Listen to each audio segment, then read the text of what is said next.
dadku wuxuu ku labistaa ummad kasta qiimaheedu waa da'yarta weeyaan da'yartiiba maanta ka soo farxaysiin baarakallahu fiikum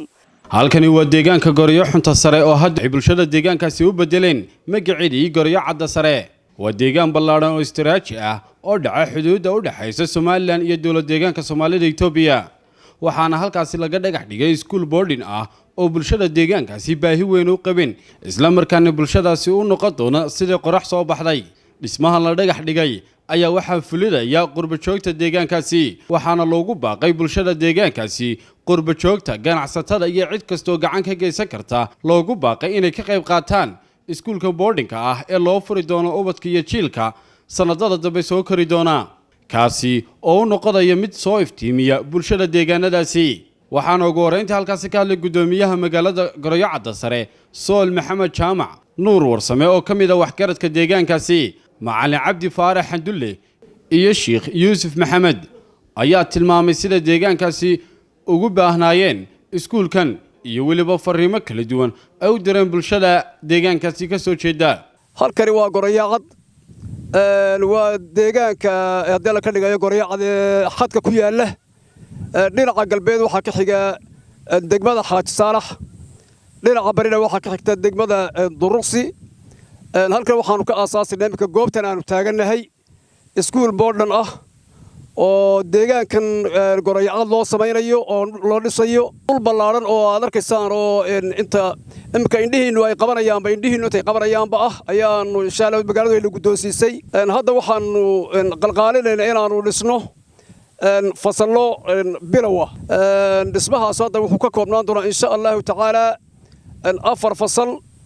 oo ballacoodu yahay 6 mitir dhererkooduna yahay 8 mitir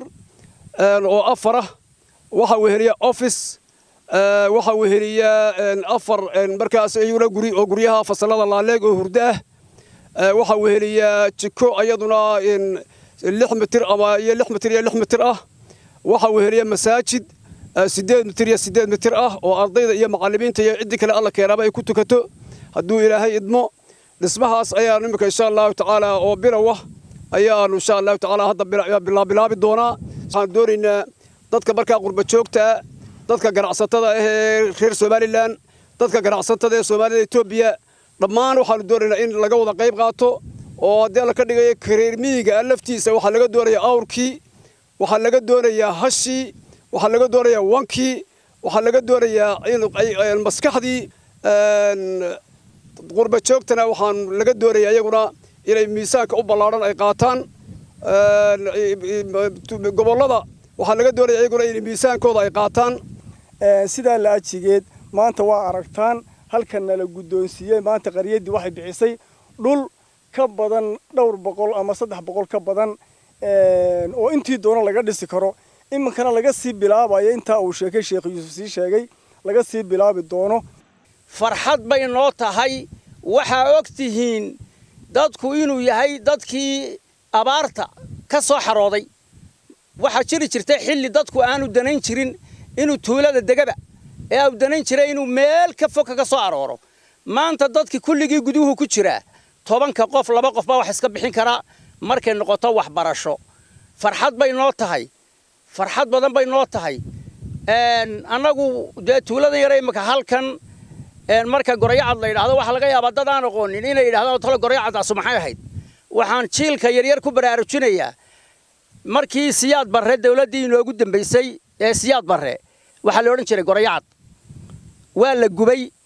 dhulkii militariga siyaad barre gubay bay ahayd 15 sanadood intii ka horeysay geela ku galgalmaysanaya waa la yaqaanaa cidii ogi way og tahay cidaan ogayna saasaan u sheegaynaa waxa nasiib u heshay 4 wada ee dawladda deegaanka looga talaabay inay mid ka mid noqoto waa daba Gorayaale waxa weeyaan balidhiig waa Gorayo xun waa meesha la yiraahdo xalxalis 4 meelood ayaa degmadu waraaqno dad noogu keentay cid alla iyo cidii wax dhisanaysa ee qurba jooga waanu haynaa meeshii uu dhisan lahaa qalbigaynu ka wada soconaa dadkuna daymanka wuxuu baa lagu wada hadlaaya cidina isuma dhoofto baabuurna isuma raacdo ilaahay hadalka inoo hagaajo xaajada inoo hagaajo oo iimaanka Allah inagu sugo العلم في سقر كنقش في الحجر يعني waxa weeye ilmaha yaraanta lagu naqshadeeyaa cilmiga waxa uu la mid yahay dhagax la naqshadeeyay waa arkaysa nimanka guryaha wajah dhagaxa ingiriiskii wixii ka horreeyay guryihii dhagaxii la saaray baa sidii u naqshadaysan walaalayaal ilaahay khayr idin siiya akhriya iftiinkaba albaabada jannada allah idin furo waa naga farxiseen ubadkii baa ka farxiseen hooyooyinkii baa ka farxiseen abayaa baa ka farxiseen waxa kale oo ka farxiseen dadka waxbarashada taageera ee jecel waa ka mid tihiin oo rag soconaya ka mid yahay oo rag halkan jooga ka mid yihiin iyo dad kale oo fara badan oo danaynayaba dadku wuxuu ku labistaa ummad kasta qiimaheedu waa da'yarta weeyaan da'yartiiba maanta ka soo farxisiin barakallahu fiikum waa Koronto shabakada wararka ee Togdheer News magaalada Burco